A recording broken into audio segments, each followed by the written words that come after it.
Hello children, today we are going to start a new topic that is motion of center of mass. Last दो videos में बच्चों हमने सीखा था कि सेंटर ऑफ मास क्या है, उसका सिग्निफिकेंस क्या है, सेंटर ऑफ मास हम फाइंड कैसे करते हैं सिस्टम ऑफ पार्टिकल्स का, या फिर हमारे पास अगर ग्रुप्स ऑफ पार्टिकल्स हैं, सेवरल ग्रुप ऑफ पार्टिकल्स हैं, तो उनका सेंटर ऑफ मास कैसे फाइंड करते हैं। अब हम सीखेंगे कि अगर सेंटर ऑफ मास मूवमेंट में है, अगर सेंटर ऑफ मोशन में है, तो हम उसके, अब मोशन में इसका क्या मतलब, obviously there is change in position of the centre of mass.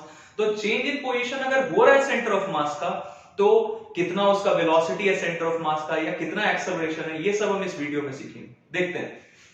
तो सबसे पहले हमें ये पता है कि position vector of centre of mass, we know the expression for it, कि सेंटर ऑफ मास का पोजीशन वेक्टर हम कैसे बताते हैं, what is the position vector of centre of mass. ये सारा हमने पहले वीडियो में ही किया हुआ है। सो मान लेते हैं हमारे पास नंबर ऑफ पार्टिकल्स है n, ये सारा हमने किया हुआ है पहले भी। तो अगर नंबर ऑफ पार्टिकल्स हमारे पास n है, तो हम समेशन किसका लेंगे, mi ri वेक्टर, मतलब ri वेक्टर यहाँ पे क्या है, it is the position vector of particle 1 या पार्टिकल 2 या पार्टिकल 3, ऐसे करके चल सकता है। तो चलो इसको थोड़ा सिंप्लीफाई करके लिख लेते हैं। Position vector of centre of मास के लिए हम काम क्या करने वाले हैं, जैसे मान लो पार्टिकल स्टार्ट कहां से हो रहा है, i का वैल्यू स्टार्ट कहां से हो रहा है, 1 से, और जा कहां तक रहा है, कैपिटल N तक, मतलब नंबर ऑफ पार्टिकल्स हमारा कितना है, कैपिटल N।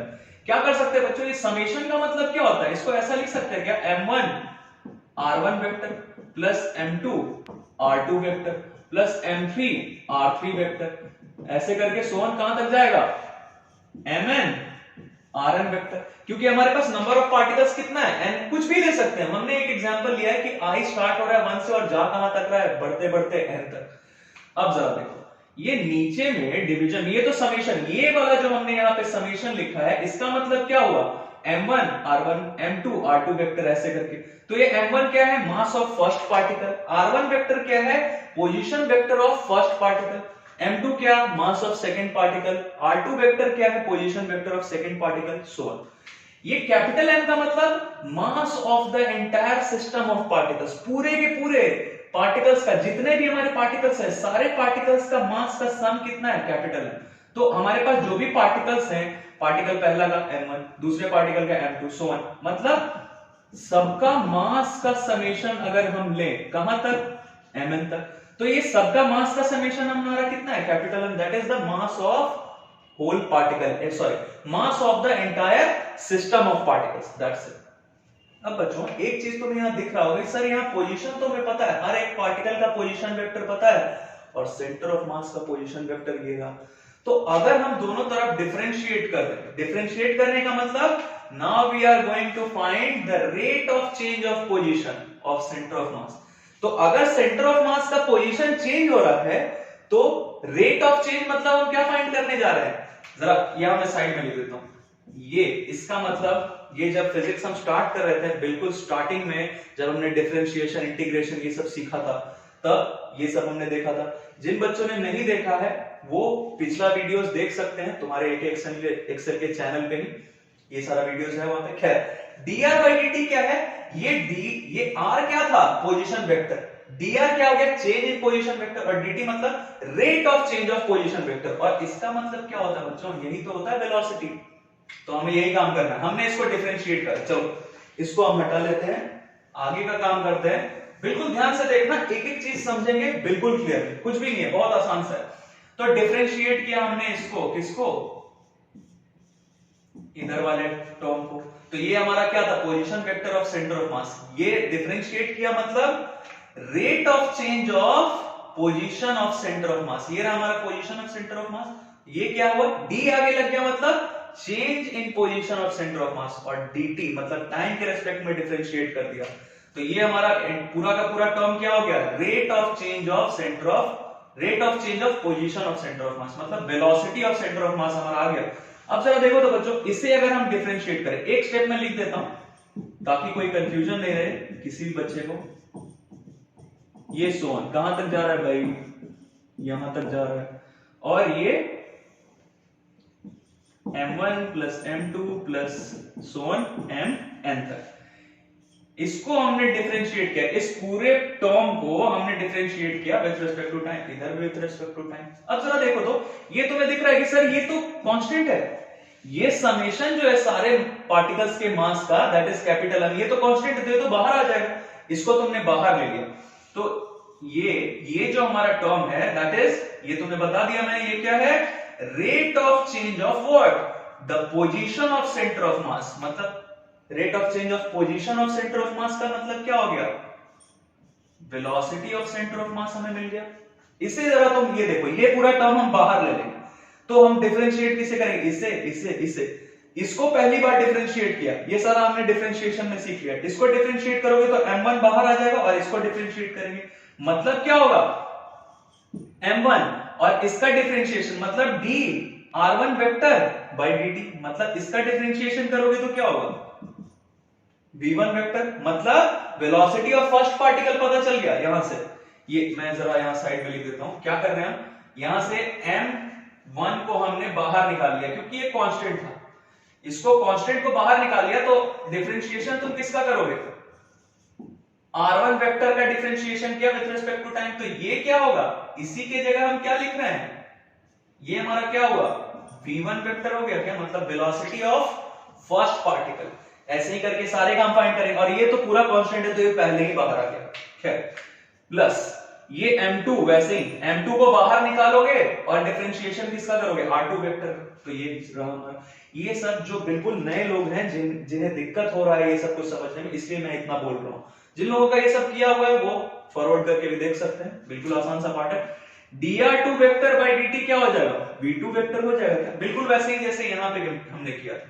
ये हमारा क्या है, m1 वेक्टर, और ये ऐसे, तो आगे का काम करते हैं, mn वेक्टर, और इसको डिफरेंशिएट करोगे तो ये क्या होगा, velocity of nth vector, nth particle, divided by ये वाला पूरा टर्म हमारा कांस्टेंट रहा, तो m1 plus m2 plus m3 so on, कहां तक, mn तक। तो आई होप कि ये बिल्कुल क्लियरली तुम्हें समझ में आ रहा होगा बच्चों। अब जरा देखो, ये हमें क्या मिल गया, ये जो हमारा एक्सप्रेशन मिला ये क्या है, velocity of centre of mass. मतलब अगर सेंटर ऑफ मास मूव कर रहा है तो उसका वेलोसिटी क्या है, ये फाइंड करने के लिए हमारे पास ये रहा एक्सप्रेशन। और यहाँ पे m1 m2 m3 ये क्या है, mass of particles, first particle, second, third, fourth, nth particle तक। v1 क्या है, v2 क्या है, v3 क्या है, ये सब velocity of first particle, velocity of second particle, so on, velocity of nth particle, that's it. अब अगर तुम इंटरेस्टेड हो कि sir acceleration of centre of मास भी फाइंड कर लेते हैं, कर सकते हैं, बिल्कुल कर सकते हैं। क्या करेंगे, अब इसको डिफरेंशिएट करेंगे हम, मैं थोड़ा, अच्छा यहां हम लिख सकते हैं, इसको अगर डिफरेंशिएट कर लिया, डिफरेंशिएट किया इसको विद रिस्पेक्ट टू टाइम, इधर वाला फिर वही काम करेंगे बच्चों, ये पूरा हमें डिनोमिनेटर क्या है, ये तो कांस्टेंट है सर, ये तो बाहर आ गया, फिर वैसे ही m1 को तुम बाहर ले लोगे, तो इसको डिफरेंशिएट करोगे, जैसे r1 को डिफरेंशिएट किया था विद रिस्पेक्ट टू टाइम, इसको डिफरेंशिएट करोगे, जरा यहां मैं लिख दूं, m1 को क्या करेंगे, यहां से m1 को क्या करोगे, बाहर निकालोगे, क्योंकि m1 तो कांस्टेंट है, तो डिफरेंशिएट किसको किया, v1 वेक्टर को विद रिस्पेक्ट टू टाइम, तो क्या होगा भाई, ये dv by dt, तुम्हें पता है यही क्या होता है, यही तो एक्सेलरेशन होता है, तो इसे हम क्या लिख सकते हैं, m1 a1 वेक्टर, मतलब एक्सेलरेशन ऑफ फर्स्ट पार्टिकल मिल गया यहां से। तो इसको हमने डिफरेंशिएट कर लिया, और इधर वाले टर्म को डिफरेंशिएट करोगे, ये नहीं लिख रहा हूं मैं क्योंकि तुम्हें समझ में आ रहा होगा, तो इसको डिफरेंशिएट किया, m1 बाहर आ गया, और इसको डिफरेंशिएट किया तो क्या मिल गया, एक्सेलरेशन ऑफ फर्स्ट पार्टिकल, और ये तो पूरा कांस्टेंट ही है, तो इसको हटा लिया हमने पहले ही बाहर, तो ये क्या मिल गया बच्चों, देखो तो m1 a1 वेक्टर, वैसे ही m2 ये v2 वेक्टर है, v2 वेक्टर को जैसे v1 वेक्टर को तुमने डिफरेंशिएट किया विद रिस्पेक्ट टू टाइम, वैसे ही v2 वेक्टर को डिफरेंशिएट करोगे with respect to time, m2 को बाहर निकाल के जैसे m1 को बाहर निकाला, तो यहां से क्या मिल जाएगा, इसको डिफरेंशिएट किया तो क्या मिल जाएगा, a2 वेक्टर मिल जाएगा, सो ऑन, ये कहां तक जाएगा, ये आ गया हमारा mn, और इसको डिफरेंशिएट किया तो क्या हो गया, an वेक्टर, और नीचे का हमारा डिनोमिनेटर वही रहेगा सेम, तो इसको हम डायरेक्टली कैपिटल M लिख लेते हैं, कोई दिक्कत नहीं होना चाहिए। इन सब का समेशन क्या होगा, m1 plus m2 plus m3 so on, क्या होगा, ये mn वेक्टर होगा, mn तक जाएगा, तो ये क्या होगा, हमारा टोटल मास हो गया, तो इसको हमने कैपिटल M लिख लिया डायरेक्टली। आई होप कि ये जो हमारा, अच्छा ये जो हमने डिफरेंशिएट किया वेलोसिटी ऑफ सेंटर ऑफ मास को विद रिस्पेक्ट टू टाइम, ये क्या होता है? Rate of change of velocity क्या होता है? एक्सेलरेशन। तो हमें यहां से क्या मिल गया? यही क्या है? Acceleration of centre of mass. तो तुम्हें दिख रहा होगा एक्सेलरेशन ऑफ सेंटर ऑफ मास क्या हो गया भाई? m1 a1 vector m2 a2 vector, कहां तक? mn an vector divided by m1 plus m2, मतलब कैपिटल M हमने डायरेक्टली लिख लिया। m1 m2 क्या है तुम्हें पता है? a1 क्या है भाई? Acceleration of first particle, a2 acceleration of second particle, so on, कहां तक? Acceleration of nth particle, that's it. अब बच्चों इसी का यूज करके हम कुछ बहुत अच्छे अच्छे से क्वेश्चंस देखते हैं, न्यूमेरिकल्स देखते हैं।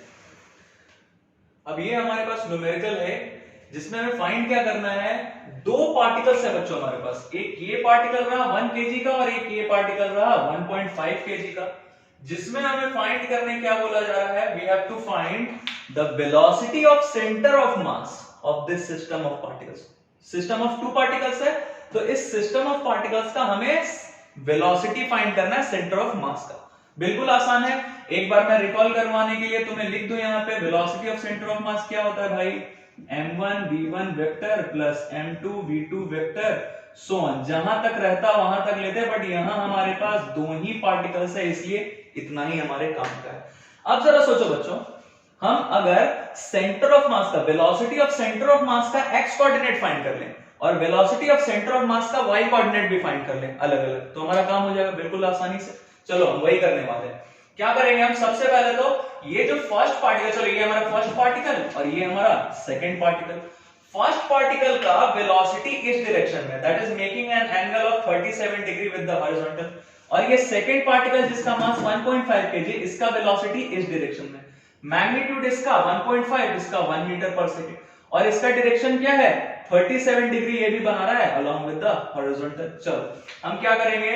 ये वेलोसिटी ऑफ फर्स्ट पार्टिकल का वेलोसिटी इस डायरेक्शन में, तो हम क्या करेंगे? इसका x कंपोनेंट फाइंड करेंगे, y कंपोनेंट, मतलब वेलोसिटी ऑफ फर्स्ट पार्टिकल का x कंपोनेंट फाइंड करते हैं। क्या होगा बच्चों? यहां मैं एरो नहीं, इसके ऊपर मैंने एरो नहीं दिया है, वेक्टर का साइन नहीं दिया है। क्यों भाई? क्योंकि हम दोनों कंपोनेंट्स अलग अलग फाइंड करने वाले, तो एरो नहीं भी देंगे चलेगा। x कंपोनेंट इसका फाइंड करो, फिर y कंपोनेंट, फिर वैसे इसका x कंपोनेंट फाइंड करो, इसका y कंपोनेंट, और एक्सप्रेशन हमारे पास तो है ही velocity of centre of mass का। चलो तो क्या करेंगे भाई? एक चीज मैं तुम्हें बता दूं बच्चों, ये हर जगह हमारे काम आने वाला है इसलिए बता दूं, अगर 37 डिग्री दिया हुआ है या 53 डिग्री भी दिया हुआ है, तो हमारे पास मेजरमेंट रहता है कुछ ऐसा 3, 4, 5। अब तुम सोचोगे कि सर ये 3, ये 4, ये 5, ये कैसे समझेंगे कौन सा 3 है कौन सा 4 है? बच्चों 37 डिग्री सबसे छोटा एंगल है इस ट्रायंगल का, तो इसके अपोजिट का साइड सबसे छोटा होना चाहिए, मतलब ये 3 हो गया, ये तो पक्का है। हाइपोटेनस सबसे बड़ा होता है, तो ये भी पक्का है कि ये 5 है, ये बचा हुआ हो गया 4। अगर 53 डिग्री भी दिया रहता, जैसे ये 53 होगा, 53 डिग्री होगा, तब भी 3, 4, 5 ही रहेगा मेजरमेंट्स। 53 के अपोजिट वाला 4 हो जाएगा, बचा ये 37, मतलब सबसे छोटा एंगल इसके अपोजिट 3 और सबसे बड़ा तो 5 हो गई। खैर ये हमारे काम का था, ये बार बार ये एंगल बहुत रिपीटेडली आता है 37 डिग्री या 53 डिग्री, इसलिए हम देखिए। चलो वेलोसिटी ऑफ फर्स्ट पार्टिकल का हमने x कंपोनेंट फाइंड करना है। क्या करेंगे भाई? यहां से परपेंडिकुलर ड्रॉप किया, सबने ये काम बहुत बार किया है। ये है रहा हमारा, इसका मैग्नीट्यूड कितना है? 1.5, तो इधर वाले का अलोंग x एक्सिस क्या हो जाएगा? 1.5 cos थीटा, मतलब cos 37, और ये इस डायरेक्शन में दिख रहा है बच्चों, इस डायरेक्शन में, मतलब ये तो x एक्सिस के नेगेटिव डायरेक्शन में, तो सबसे पहले हम माइनस साइन देने ही लगते हैं। क्या हो गया है? 1.5 cos थीटा, cos थीटा मतलब cos 37, और cos 37 का वैल्यू क्या होगा बच्चों? देखो तो यहां से cos 37 का वैल्यू बेस बाय हाइपोटेनस, मतलब 4/5। क्या हो गया भाई इसका वैल्यू? ये तो 0.3 मतलब -1.2 मीटर पर सेकंड लिख लेते। चलो -1.2 आ रहा, मतलब इस डायरेक्शन। चलो अब वैसे ही हम फर्स्ट पार्टिकल का y कोऑर्डिनेट भी फाइंड कर लेते हैं। वेलोसिटी ऑफ फर्स्ट पार्टिकल का y कोऑर्डिनेट क्या होगा बच्चों? इस डायरेक्शन में y कोऑर्डिनेट। अब तुम्हें दिख रहा है सर ये तो नीचे की डायरेक्शन में, मतलब y एक्सिस के नेगेटिव डायरेक्शन में, तो इसके आगे भी माइनस रख लिया पहले।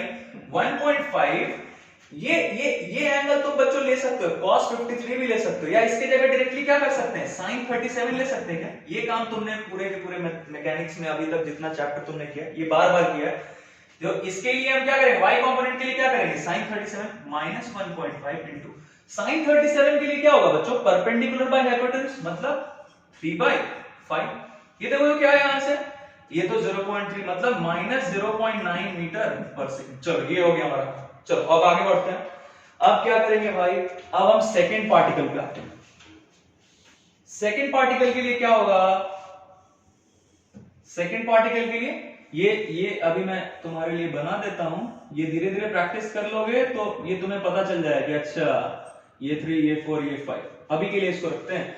ये क्या हो गया, वेलोसिटी ऑफ सेकंड पार्टिकल का एक्स कोऑर्डिनेट क्या होगा भाई, सेकंड पार्टिकल का भी एक्स कोऑर्डिनेट तुम्हें दिख रहा है कि सर ये तो नेगेटिव एक्स डायरेक्शन में आ रहा है, तो चलो माइनस साइन तो पहले ही रख लो। और क्या हुआ, 1 मीटर पर सेकंड इसका मैग्नीट्यूड था, और कॉस इस डायरेक्शन का मैग्नीट्यूड पता है, तो ये इसके लिए क्या करते हैं, 1 cos थीटा करेंगे, मतलब cos 37 करेंगे, -1 cos 37 का वैल्यू बच्चों फिर से वही बेस बाय हाइपोटेनस मतलब 4/5।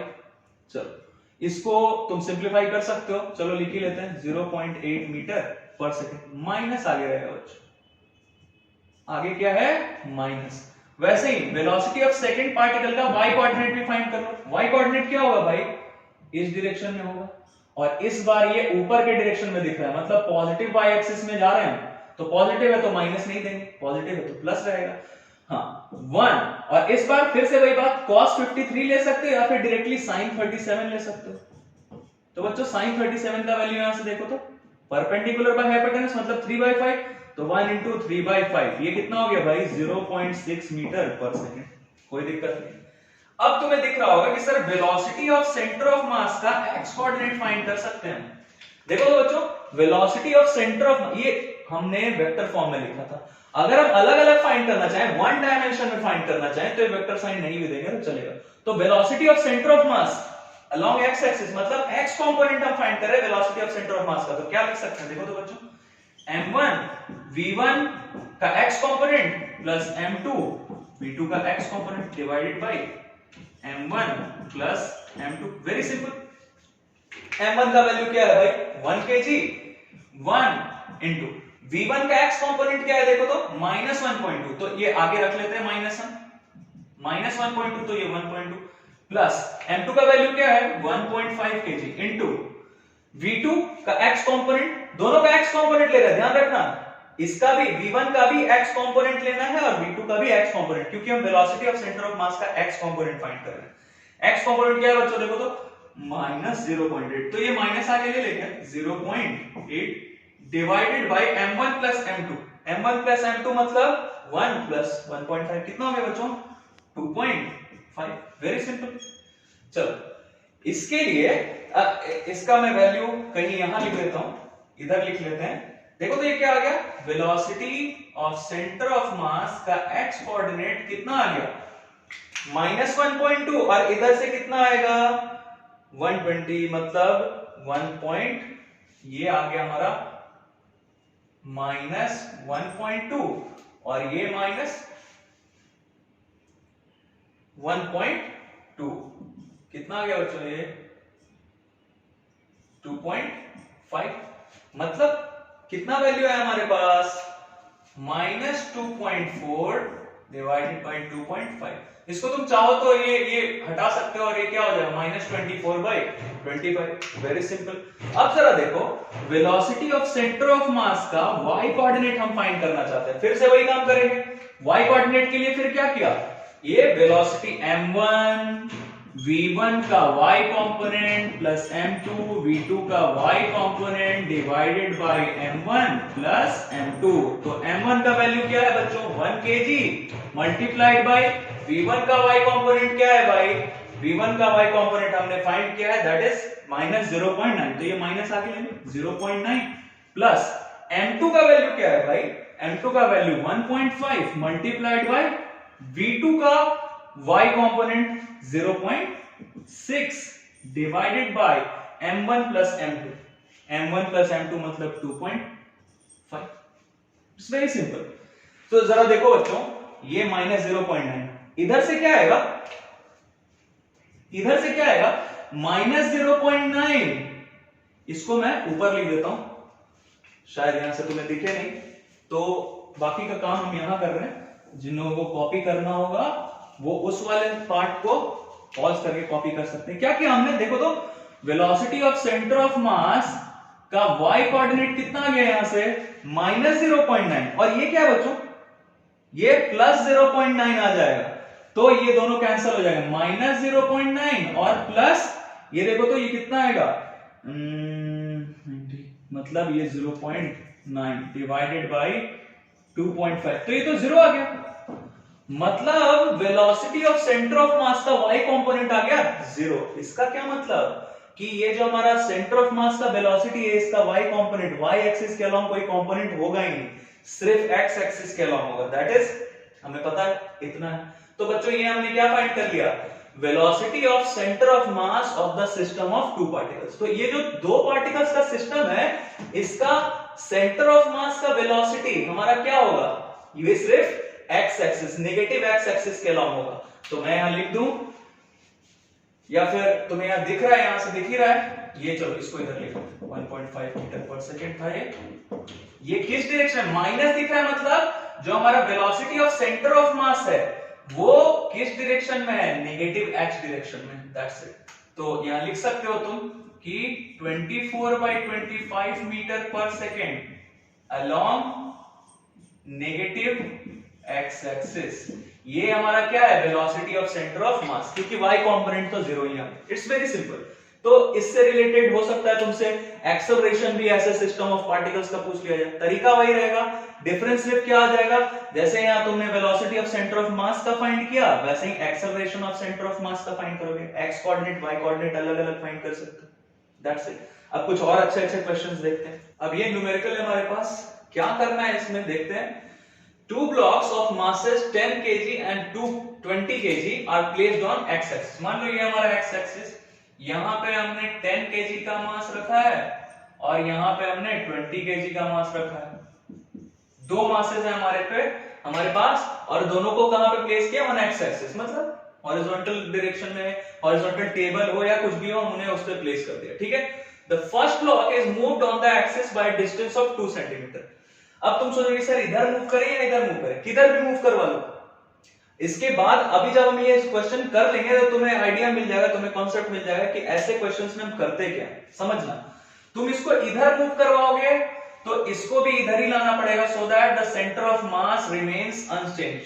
मतलब हमारा इसमें मोटिव क्या है कि हम इसको कितने से मूव करवा दिया हमने, 2 सेंटीमीटर से। हमसे क्या पूछा जा रहा है, by what distance should be the second mass shifted, second mass moved so that the position of centre of mass remains unchanged. मतलब तुमने इसको 2 सेंटीमीटर से बढ़ा लिया, इधर बढ़ाया इधर बढ़ाया, मान लो हम इसे इधर बढ़ाते, मान लो हमने इसको इधर के डायरेक्शन में 2 सेंटीमीटर से बढ़ा लिया, मूव करवा दिया, तो हमसे क्या पूछा जा रहा है कि इसको कितने डिस्टेंस से तुम मूव करवाओगे कि सेंटर ऑफ मास, मान लो सेंटर ऑफ मास हमारा यहां पे, तो सेंटर ऑफ मास यहां पे है, तो बाद में भी सेंटर ऑफ मास का पोजीशन यही रहना चाहिए, पोजीशन चेंज नहीं होना चाहिए। तो इसमें हम क्या करेंगे, पहले इसमें हम कौन सा कॉन्सेप्ट यूज करने वाले हैं ये पहले समझ लेते हैं बच्चों, और ये बहुत ध्यान से देखना, बहुत जरूरी है और बहुत आसान सा कॉन्सेप्ट है, क्योंकि ये ऐसा हो हमारा क्वेश्चन जिसमें सेंटर ऑफ मास का पोजीशन चेंज नहीं हो, या ऐसा भी क्वेश्चन अगर हमें दिया गया कि सेंटर ऑफ मास का पोजीशन भी चेंज हो रहा है by some distance 1 centimetre 5 centimetre कुछ ऐसा भी एक क्वेश्चन हम देखेंगे अभी इसके बाद। तो क्या करने वाले हैं पहले ये समझते हैं। बच्चों तुम्हें ये पता है कि सेंटर ऑफ मास का पोजीशन वेक्टर क्या होता है, ये घिसा पिटा चीज, ये बार बार आएगा और इसी का जरूरत पड़ेगा हमें सबसे ज्यादा, क्योंकि इसी को डिफरेंशिएट करते हैं, वेलोसिटी आता है, वेलोसिटी को डिफरेंशिएट करते हैं, एक्सेलरेशन आता है सेंटर ऑफ मास का, सो एंड सो। तो सेंटर ऑफ मास का पोजीशन वेक्टर हमें पता है क्या होता है भाई, इसको हम ऐसा लिख सकते हैं क्या, m1 r1 vector plus m2 r2 vector divided by m1 plus m2 लिख सकते हैं क्या। अगर वन डायमेंशनल हम डिस्कशन कर रहे हैं, मतलब एक एक्सिस के अलोंग, ये एक्स एक्सिस हो या सिर्फ वाई एक्सिस रहता तो ये वेक्टर नहीं भी देता तो चलता, वन डायमेंशन में अगर हम बात कर रहे हैं तब। चलो, तो ये हमारा हमें पता है पहले से, ये क्या है भाई, position vector of centre of mass. ये r1 क्या है, position vector of first particle, position vector of second particle, और भी अगर पार्टिकल्स हुए तीसरा चौथा ऐसे, तो हम ये सो ऑन ऐड करते जाएंगे और ये m1 m2 m3 m4 ऐसे चलता जाएगा। यहां हमारे पास दो ही है, तो इसी से हम डिस्कशन करते हैं क्या करने वाले हैं बच्चों। इसको तुम पार्शियली डिफरेंशिएट करना। पार्शियली डिफरेंशिएट करने का मतलब किसी भी जैसे टाइम के रेस्पेक्ट में या किसी दूसरे टर्म के रेस्पेक्ट में हम इसको डिफरेंशिएट नहीं कर रहे हैं, हम पार्शियली डिफरेंशिएट कर रहे हैं इसको। तो ये क्या हो गया भाई, DRCM। इधर फिर वही बात, ये तो हट जाएगा, ये कांस्टेंट है, तो डिफरेंशिएट हम किसको करने वाले हैं, dr1 vector plus m2 dr2 vector by m1 plus m2। अब जरा देखो, पार्शियल डिफरेंशिएशन करने का यह क्या रीजन था। तुम सोचोगे सर पार्शियल डिफरेंशिएशन क्यों कर रहे हैं, क्या रीजन है, समझो। इसको पार्शियल डिफरेंशिएशन हमने किया या इधर वाले को पार्शियली डिफरेंशिएट हमने किया, ये DRCM क्या है भाई। अगर सिर्फ RCM वेक्टर लिखा मिलता तो तुम ये क्या समझते, position vector of centre of mass, position vector of centre of mass. Obviously D आगे लग गया मतलब we are talking about the change in position of centre of mass. ये D आगे लग गया मतलब ये क्या है, change in position of centre of mass. ये मैं इंडिकेट कर दे रहा हूं, ये क्या है भाई, चेंज इन पोजीशन किसका, ऑफ सेंटर ऑफ मास। वह ये dr अगर लिखा हुआ कहीं पे भी मिले, शुरुआत में भी तुमने देखा था, dr का मतलब क्या होता है, चेंज इन पोजीशन। अगर सिर्फ r रहता तो क्या रहता, position vector of the particle, और ये dr लग गया मतलब change in position of what, किसका चेंज इन पोजीशन और सेंटर ऑफ मास। अब जैसे ये dr1 वेक्टर है, ये क्या है, change in position of first particle. ये dr2 क्या है, change in position of second particle. ऐसे ही आगे रहता है dr3 तो change in position of third particle. समझो क्या कर रहे हैं, ये बहुत इंपॉर्टेंट है बच्चों, इसको कहीं पे तुम बिल्कुल लिख लो, नोट कर लो और इसको डेली देखना, ये बहुत ज्यादा इंपॉर्टेंट है, क्योंकि इसी से हम ये भी न्यूमेरिकल, ऐसे जितने भी न्यूमेरिकल्स आएंगे जिसमें सेंटर ऑफ मास का पोजीशन चेंज ना हो रहा है उसमें भी हम इसका यूज करेंगे, जिसमें सेंटर ऑफ मास का पोजीशन चेंज हो जाए उसमें भी हम इसको यूज कर सकते हैं। समझो क्या करने वाले हैं, क्वेश्चन पे आते हैं वापस, इसी कॉन्सेप्ट का यूज हम यहां पे करने वाले हैं। 10 kg मास को हमने कितने से, 2 सेंटीमीटर से मूव करवा दिया, तो हमसे क्या पूछा जा रहा है कि ये जो 20 kg का जो मास है इसको हम कितने डिस्टेंस से मूव करवाएं कि सेंटर ऑफ मास का जो हमारा पोजीशन है वो क्या रहे, अनचेंज रहे। मतलब change in position of centre of मास हो ही नहीं रहा है, तो ये हमारा चीज क्या हो गया यहाँ पे, zero. Change in position of centre of mass हमारा होना ही नहीं चाहिए, मतलब ये क्या हो गया, जीरो। चलो आते हैं क्वेश्चन पे, zero. Change in position of centre of मास नहीं होना चाहिए, मतलब ये change in position of centre of मास क्या हो गया, जीरो। आगे बढ़ते हैं, m1 का वैल्यू पता है 10 kg मल्टीप्लाइड बाय dr1 ये वेक्टर्स है, क्योंकि ये कोई भी एक्सिस, कोई भी डायमेंशंस में आ सकता था, x y z कोई भी कंपोनेंट आ सकता था हमारा। यहां हम सिर्फ x एक्सिस के अलावा सारा डिस्कशन कर रहे हैं, इसलिए ये dr1 हमारा क्या है, यहाँ पे कितने से इसको शिफ्ट किया है भाई, 2 सेंटीमीटर से। तो चलो लिख लेते हैं, 2 सेंटीमीटर से इसको शिफ्ट कर दिया, प्लस m2 का वैल्यू हमें पता है 20 kg मल्टीप्लाइड बाय dr2, इसको कितने से शिफ्ट करना है यही तो पता करना है, यही पता करना है ना। चलो तो ये एक इसको और जनरलाइज कर लेते हैं बच्चों। मान लो अगर पोजीशन में चेंज हो ही नहीं रहा है तो ये जीरो हो गया, तो ये वाला टर्म अगर इधर आ गया तो ये जीरो हो जाएगा क्या, जीरो इंटू ये मैं कर रहा हूं इधर। ये हम कंडीशन कब का डिस्कस कर रहे हैं, जब ऐसा क्वेश्चन हमें मिले कि सेंटर ऑफ मास का पोजीशन चेंज हो ही नहीं रहा है, तो ये वाला टर्म क्या हो गया, जीरो। ये इधर आ जाएगा तो zero into m1 plus m2, ये पूरा जीरो हो गया। मतलब हमें क्या मिल गया, m1 dr1 vector plus m2 dr2 vector is equal to zero मिल गया। किसी भी एक को इधर भेजो, चलो minus m1 dr1 vector is equal to m2 dr2 vector. मतलब समझ में आ रहा है बच्चों, ये हमारा ये जो dr2 होगा ये dr1 के अपोजिट डायरेक्शन में होगा। मतलब dr1 मतलब डिस्प्लेसमेंट ऑफ फर्स्ट पार्टिकल अगर इस डायरेक्शन में तुम कर रहे हो तो इसका डिस्प्लेसमेंट इस डायरेक्शन में करना पड़ेगा। तो डिस्प्लेसमेंट जरा ध्यान देना, dr1 वेक्टर ये अगर इस डायरेक्शन में 10 kg के मास को अगर तुम 2 सेंटीमीटर से इधर ले जा रहे हो तो इसको इसके अपोजिट, इसका डिस्प्लेसमेंट इस डायरेक्शन में तो इसका डिस्प्लेसमेंट इसके अपोजिट डायरेक्शन में होना चाहिए, मतलब इधर। समझना, dr2 वेक्टर क्या है, डिस्प्लेसमेंट ऑफ सेकंड पार्टिकल, तो ये किस डायरेक्शन में होगा, जिस इसका डिस्प्लेसमेंट जिस डायरेक्शन में इसके अपोजिट डायरेक्शन में, मतलब इसको इधर ले आ रहे हो तो इसको इधर लाना पड़ेगा, बिल्कुल सिंपल।